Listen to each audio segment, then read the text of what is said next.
era un personaje, es un personaje que siempre se está estudiando.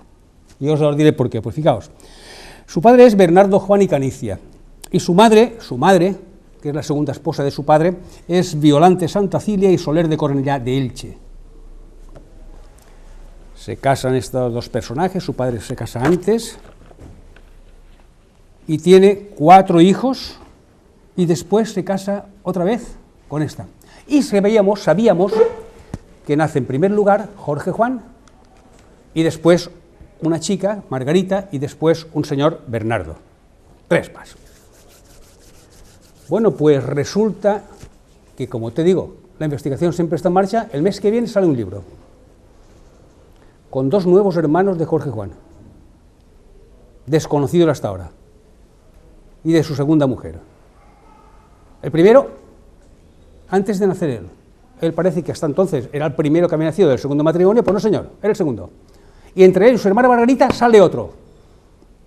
¿Qué se supone? Eso saldrá dentro de un mes, prácticamente el libro. Y lo hacen los 2 biógrafos más importantes que ha tenido hasta la fecha Jorge Juan, que han venido haciendo muchos trabajos sobre él, que son Rosario Díez Maculet y Armando Alberola Romá, profesores de la Universidad de Alicante. Bueno, nace en el Fondonet de Novelda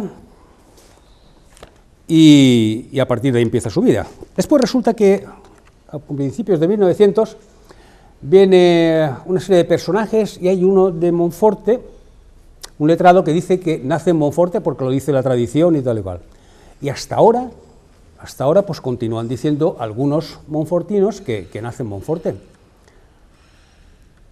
Y bueno, es una cosa que se ha demostrado desde 1929, que nace en Novelda, pero siempre, oye, si lo dijo fulanito de tal, que era tan importante y desde mi pueblo, pues yo quiero mi pueblo a esto antes que los demás. Y continúan. Eso se llamaba antes herejía contumaz. Los herejes después se convirtieron, ¿no? Pero si continuaban en la apostasía ese, eran contumaces, y hay algunos en Monforte que son contumaces. Y está totalmente demostrado ya realmente que son de aquí. Fijaos si está demostrado por lo siguiente. Porque, y es de una cosa que sabemos todos sabíamos que antes, cuando los nobles tenían un hijo o una hija, y según sitios las hijas no contaban, pero en otros sitios, el primero era el heredero, el hereu, y si la hija era la pubilla, la que heredaba todos los bienes familiares. Los segundones no. Eso, si eran chicas, se le daba una dote para cuando se casaran, y los demás tenían 2 salidas, que era o el clero o la milicia, o entrar en el ejército o entrar en el clero. Bien, entonces, ¿qué pasa? Que a Jorge Juan, pues cosa muy curiosa, nace en el Fondonet y en vez de traerlo a bautizar a Novelda, lo llevan a bautizar a Monforte. Y no sabíamos nadie nada. Incluso el mejor biógrafo de él, que es Elías Abad, del año 29, cree que lo llevan a bautizar a Monforte porque había una riada, y no cae en que realmente era un segundón, no tenía nada. Tanto era así que el primer hijo, el padre de Jorge Juan, el primer hijo de su padre, pues nace y es el heredero. Muere, nace en Novelda y se bautiza en Novelda. Viene el segundo. Pues oye, después de morir el primero, a los 4 meses, nace en Novelda y se bautiza en Novelda. Pero el tercero, el de antes de Jorge Juan, se bautiza en Monforte. Jorge Juan lo bautiza en Monforte. ¿Por qué? Porque Monforte era de Alicante, era un barrio de Alicante. ¿Y qué pasa? Si cogía, por ejemplo, la cuestión del militar, no pasa nada. El ejército era de toda España y naturalmente podía ir y ser general en cualquier sitio. Pero si eras cura, tenías que meterte en una orden y de ahí ir progresando tal y cual para arriba. Y si te quedabas en el pueblo, lo máximo que podías aspirar era a ser cura de pueblo. Sin embargo, si estabas en Alicante, podía ser como fue el tío de Jorge Juan, deán. ¿Y deán qué es? Podríamos decir el obispo de una catedral o de una colegiata o de un sitio grande, en este caso de San Nicolás. Y no es lo mismo, un cura de pueblo, aunque Novelda, el cuerpo de clero, era de 18 clérigos, que parecería una capital, entrando y saliendo gente, pero claro, ahí vas a Alicante, que era 10 veces más, y entonces eran unas catedrales y una cantidad de dinero muchísimo más que la de un cura de pueblo. Y entonces los llevaban a bautizar ahí, por eso, porque era de allí. Nacían aquí, en Novelda, pero en Novelda, vamos, en este caso en el Fondonet, todos nacían en el Fondonet, porque era la casa pairal, la casa de la familia, donde nacían todos, y después los llevaban para allá. Fijaos si era así, que el último hijo de Bernardo Juan y de Violante Santacilia, este es póstumo, y nace en Elche, porque la madre se queda aquí, no es heredera de esto, aunque estuvieran aquí todos, y se marcha a su ciudad.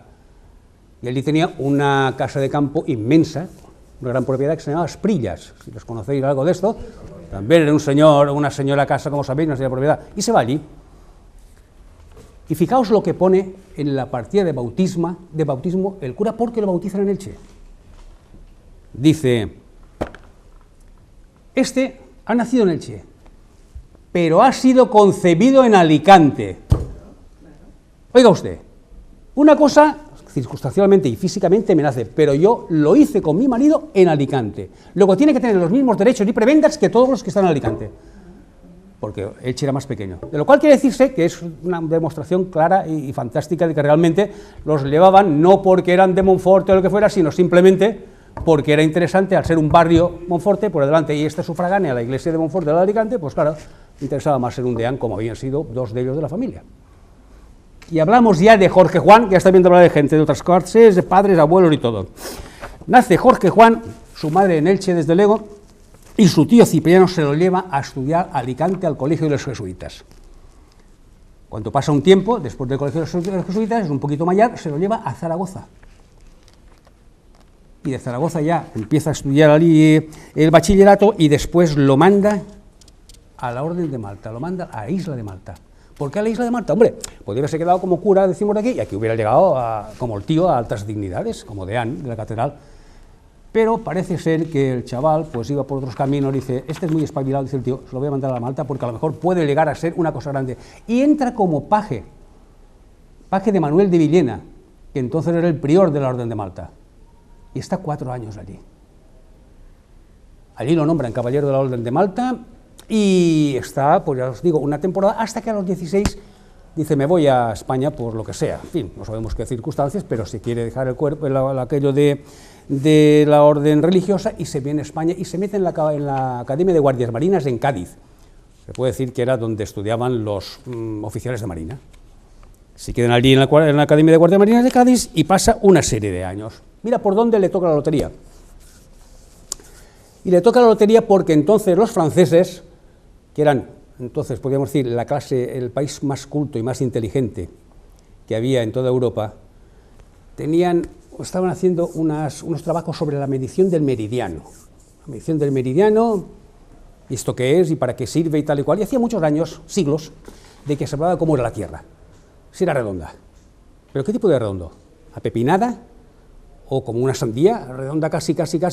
Eso realmente eran discreciones renacentistas, que si es más gorda, que si es más fina, que si tal y cual. Pero cuando se descubre América, sí que eso toma una verdadera importancia. Porque no es lo mismo hacer navegaciones de cabotaje, que nunca pierdes de vista la costa, o por ejemplo un momento determinado que la pierdes de vista, pero que más o menos sabes dónde poder ir, con el sextante, te puedes fijar. Pero ya hablando de miles de kilómetros de océano, una ligera variación, en vez de ir al sitio adecuado, te salías a 1000 kilómetros más arriba o más abajo. Entonces sí que hacía saber naturalmente los grados y los paralelos, meridianos y paralelos, cómo tenían que ser. Y entonces los franceses mandan una expedición a Laponia, encabezada por Maupertuis. Maupertuis es un francés, también un científico, y hace unos grados. Y después hacía falta en la parte del Ecuador, para después dar los grados adecuados. Y eso, claro, resulta que América era española. Pero como eran borbones, le dice el de Francia al rey Felipe V, entonces, mira, fulano, voy a hacer esto. Y que le dice, estupendo, pero voy a mandar a gente mía y hacemos una expedición conjunta, hombre, y pago la mitad. Ah, muy bien, y entonces dentro también en esta expedición, que me parece muy importante también, y más como nosotros, hombre, claro que sí, no faltaba más. Y eso es lo que pasa.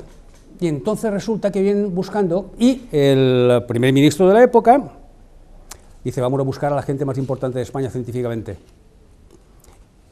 Y empiezan a buscar,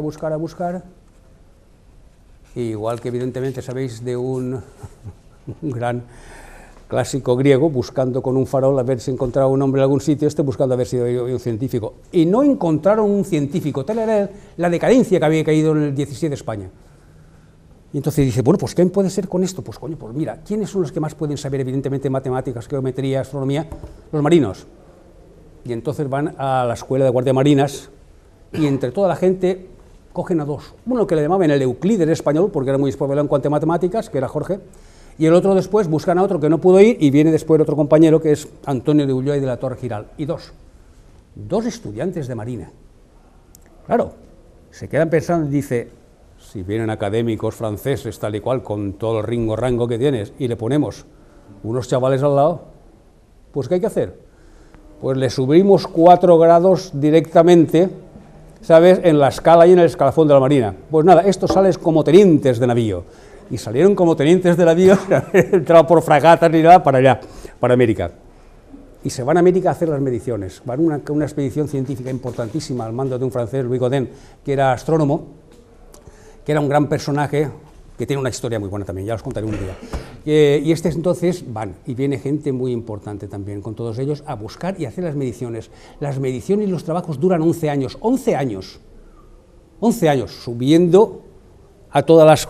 Había un sistema de medición que era a base de triangulación, que se ponía aquí un teodolito, más allá otro y allá otro, y entonces esas triangulaciones ibas avanzando. Entonces se aplicaban las toesas, no era el metro, pero en fin, era una medición más o menos que había.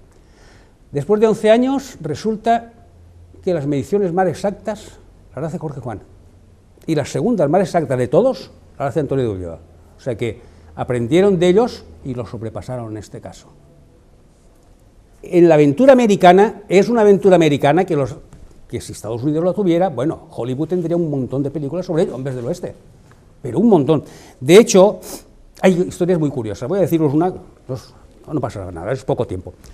Godin, os he dicho que era el jefe de la expedición, entre otros que llevaba de los suyos, llevaba un sobrino, Godin también, Godin de Sodené. Se van allí, tanto tiempo que estaban en Quito, pues coño, el chaval, jovencito, tal y cual, pues se enamora de una criolla y se casa. Esta gente tiene pesetas, tiene tal y cual, y adelante, y se casan. A los 2 años, dice, voy con el Amazonas para abajo, que quiero descubrir más o menos, hacer una... porque tenían tiempo para hacer todo. 11 años, y se baja por el río. Pasa 1 año, y no vuelve. Pasan 2 años, no vuelve. Y a los 20 años, dice la mujer, me voy a buscar a este que no sé dónde estará. Y se baja por el río. Y se baja por el río, preguntando por todas las poblaciones y pobladitos que habían al lado del río. Y entonces uno dicen, parece ser que hay un tío blanco a 3 días de aquí, en tal sitio. Y fue la señora, y allí estaba. Se volvieron, se fueron a París, se casaron, no, tuvieron un par de hijos o 3 y ya fueron felices toda la vida. Pero fijaos, ¿habéis visto lo que es eso? Eso es una historia que Hollywood, ya os digo, es que ¿qué coño la Guerra de las Galaxias? Bueno, pues ya os digo yo, esto es lo que pasa. Después de terminar eso, se vienen para España en 2 barcos. Antonio de Ulloa viene con uno porque estaban las guerras endémicas que teníamos contra Inglaterra, y Jorge Juan con otro. A Ulloa lo apresan, lo llevan a Inglaterra, allí a los 3 días de estar encerrado con cadenas, vienen enseguida de la Royal Society, oye, perdona, mira que hemos visto todos los papeles que traéis vosotros allí, qué maravilla, tal y cual. No, usted no puede estar ahí, hombre, porque nosotros, una gran frase, no estamos nunca en guerra contra las ciencias. Yo estoy un científico, y lo sueltan.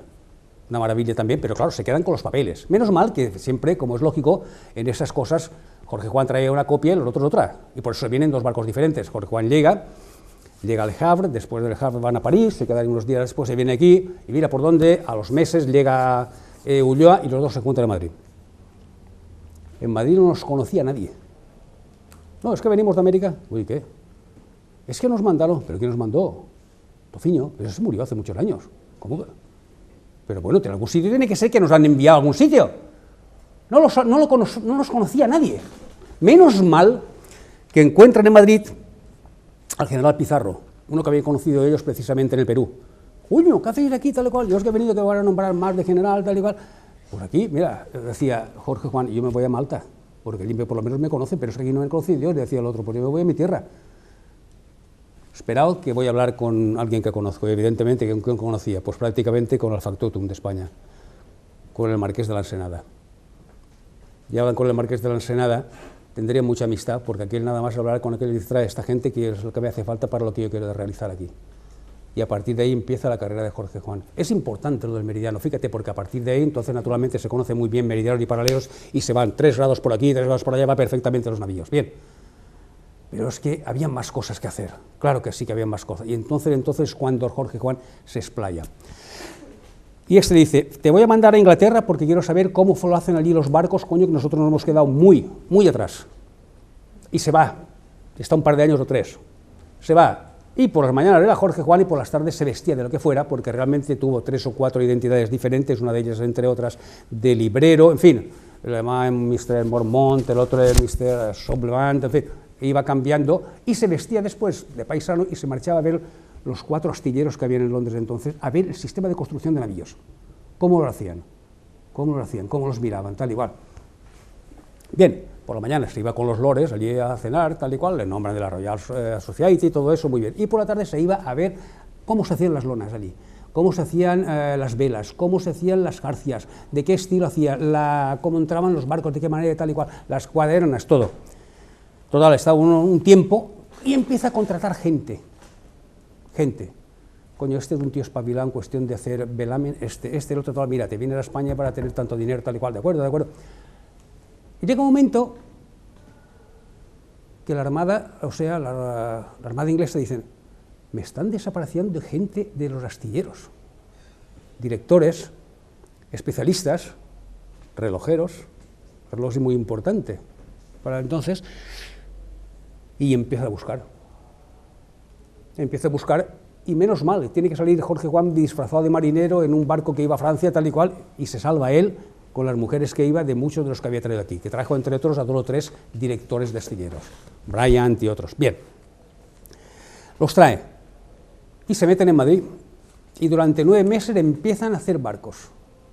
Y Jorge Juan hace 3 maquetas, un barco transversal, otro a la larga y otro realmente de cómo tendría que ser la entrada. Y ahí empiezan a hacer el estudio de Jorge Juan. Jorge Juan siempre se habla de la cuestión del meridiano.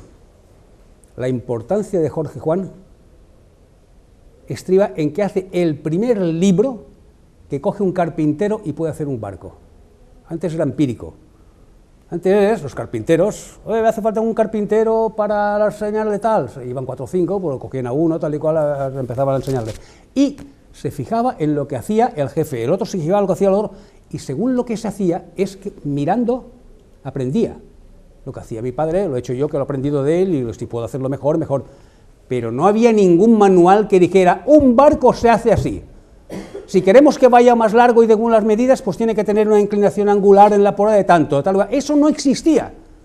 Y él hace el primer libro, examen teórico y práctico precisamente, que es sobre la construcción de navíos. A partir de ahí, ingleses, franceses, rusos, suecos, lo imponen en sus academias y a partir de ahí es el primer libro que se estudia de cómo hacer un barco.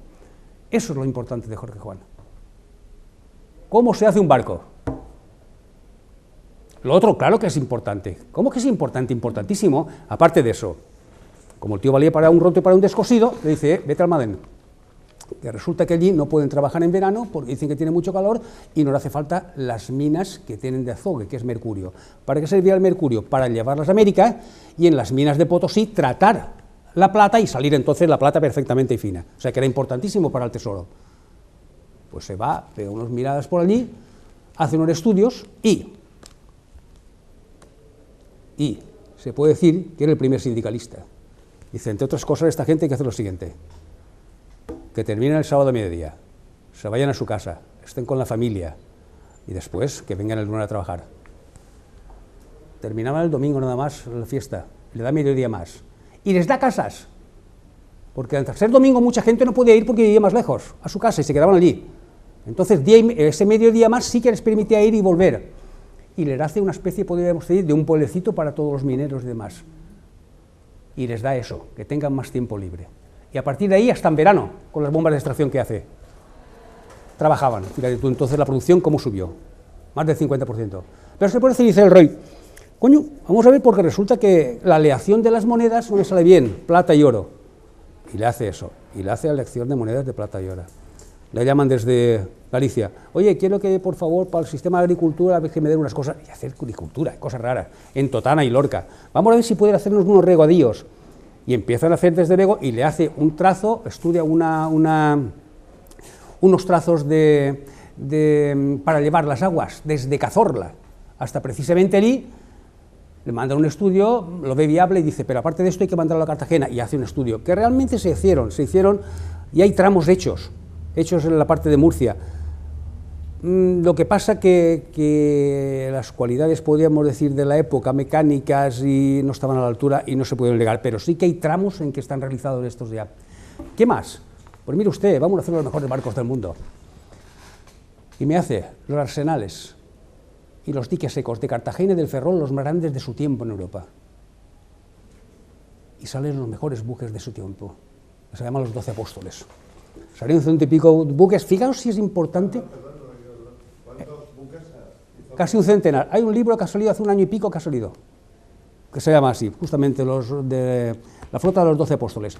Bueno, pues después resulta lo siguiente, que tienen, construyen los buques y se da la paradoja de que un buque botado por Jorge Juan, 100 años más tarde estaba flotando, cuando incluso hoy en día, en 50 años, está totalmente obsoleto un buque. O sea, que fue una maravilla, porque él sabía y conocía las técnicas francesas de construcción de navíos y las inglesas, y al suyo se le llama sistema inglés, en vez de llamarle sistema Jorge Juan. Bueno, pero fue tan bueno, tan bueno, tan bueno, que los ingleses se enteran y dicen, vamos a verlo. Y entonces Howe, que fue un gran almirante de Inglaterra, viene a Cádiz, ya Jorge, ¿cómo va la cosa? Pues mira, haciendo estas cositas, a ver qué tienes que hacer. Ahora, ¿quieres dar una vuelta? Dan una vuelta y se quedan admiradísimos, desde luego, de la maniobrabilidad del buque. Pero Jorge Juan también, como le encantaba siempre, un gran estudioso, pues le encanta siempre el buque, entra también en el inglés y dice, me encanta el sistema de jarcias que tiene. Y entre unos y otros iban intercambiándose. Y llega a hacer los mejores buques hasta que después, por cuestiones políticas, decae Jorge Juan. Porque tiran a Ensenada, y después de Ensenada, después ocurre lo siguiente, que entra otro, que estuvo también mucho tiempo de embajador en Londres, y adopta el sistema francés. Londres, curioso. ¿Por qué? Porque aquí vengo yo, mando yo y hago esto lo que hay. Y como los reyes ni sabían si una cosa u otra, si era mejor una cosa que otra, ha caído este, pues se van todos sus colaboradores y ahora entra este nuevo. Y ahí entró. Pero ¿qué más cosas ha hecho Jorge Juan? Se ha hecho un montón de cosas más. No me acuerdo en este momento, pero hacía de todo. Venía de vez en cuando a Busot a tomar aguas. Tomar aguas porque tenía que descansar. Entonces venía a Busot, venía también a ver a su hermana Margarita. Altos porteros escribía, fulanita, Margarita, mira, llama a Menganita y dile que no puedo pasar esta semana, porque sabes que fulanita tal es mi cortejo. Cortejo es una especie de novia, pero que es y que no es. Porque cortejo puede ser una señora casada y tener cortejo. Porque el marido a lo mejor se iba a la guerra y estaba un año y pico, 2. Oye, entretén a mi mujer llevándola al teatro tal y cual. O sea, quiero decir que esa es la parte que tiene Jorge Juan en este aspecto. Pero hacerlo todo. Después fue director del Seminario de Nobles. El Seminario de Nobles es que la gente, los nobles, mandaban siempre a una escuela especial a sus hijos para que aprendieran una cosa bien. Total, cuando él entra tiene 15 alumnos, cuando se va tiene 85. ¿Por qué? Porque Jorge Juan de Orrego era muy importante en ese nivel. Después, naturalmente, lo nombran director de la Escuela de Guardiamarinas. Y salen las mejores promociones de guardiamarinas de su época, con Jorge Juan. Quiere decir que es un hombre que ha hecho de todo. Hay que ir a Marruecos, que tenemos que saber cómo van las cosas allí, y en ese aspecto, si hay buenas factorías, qué tal la almadraba para el atún, qué tal... Es y vete, y se va a ver al rey de Marruecos, está 6 meses, evidentemente en una expedición, con muchos regalos. Hay una expedición francesa que va al mismo tiempo, el rey de Marruecos no quiere saber nada de los franceses y coge a Jorge Juan, que tendría mucha labia, muchas cosas desde luego, los regalos que le gustaron más, y también se queda muchísimo tiempo y después trae mucho. De hecho, después teníamos un territorio que es Sidi Ifni, eso fue gracias también a él, en este aspecto, para un enclave que se puso allí en aquel momento. ¿Y qué quiero deciros más de Jorge Juan? Si es que no acaba uno de hablar de las cosas. Sí que hace otra cosa importante. Mirad.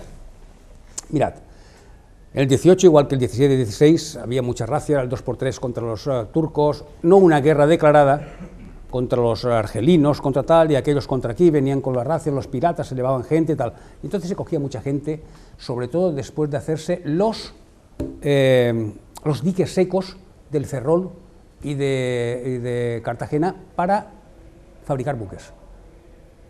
Entonces, ¿qué pasaba? Que había que llenar los diques y después vaciarlos. Y eso se hacía a base, igual que hemos estado viendo cómo hacían las mulas a la huerta, también por motores de sangre. La gente dándole a la bomba o sacando con cubos, sacando y llenando, sacando y llenando. Pues Jorge Juan vio en Inglaterra una bomba de fuego, un motor de vapor, y se lo trajo a mí. Lo adaptó de tal manera cuando estaba en la escuela ya de Seminario de Nobles, que una de sus máquinas las llevó a Cartagena y empezó a extraer agua de allí. A partir de ahí ya no hacía falta tanta mano de obra ya. Y calculo que eso, en cierto aspecto, mitigó lo que es, por parte de los moros venir a piratear para llevarse gente para lo mismo, o de los cristianos nosotros coger a moros para esclavos, para evidentemente llenar aquello. A partir de ahí empezó a decaer ya precisamente todo este tipo de cosas.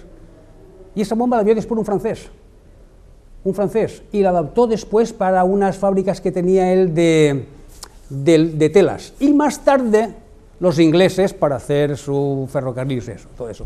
Quiero decir que es una persona que ha hecho de todo, pero acordaos que el sistema que hizo fue que todo el mundo supiera cómo se hacía un barco, y si era espabilado, al leer su libro ya podía hacer un barco. Evidentemente todo lo que hizo fue muy importante, fue muy interesante, y podemos decir que el mejor científico del siglo XVIII es Newton,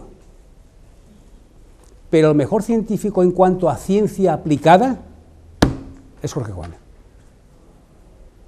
porque él aplicaba todos sus conocimientos de qué manera tenías que hacer esto, lo otro, de más allá. Una bomba de fuego, motor de vapor, vamos a arreglar esto como va, después el almadén, cómo voy a hacer para que salga el aire, entre tal y cual de este estilo, y después, ¿para qué tengo que hacer una traída de aguas desde Cazorla para acá? Y después, ¿cómo tengo que hacer los de los navíos? Después las monedas, y empieza uno a decir, bueno, ¿tuvo tiempo este hombre para algo más? Pues no, murió en 60 años. Y con esos 60 años creo que fueron muy fructuosos y realmente es una de las figuras más importantes y menos conocidas que tenemos en España. Hombre, podemos decir que una cosa de Jorge Juan importante ha sido que el billete de 10.000 pesetas salió Jorge Juan, que fue el mayor. Otros científicos salieron, pero de otros menos. Ahí salió el rey Juan Carlos y Jorge Juan por la otra parte. Y otros como Mutis y demás, ya salieron los demás. Es quizá el reconocimiento mayor que se le ha hecho en este aspecto ya.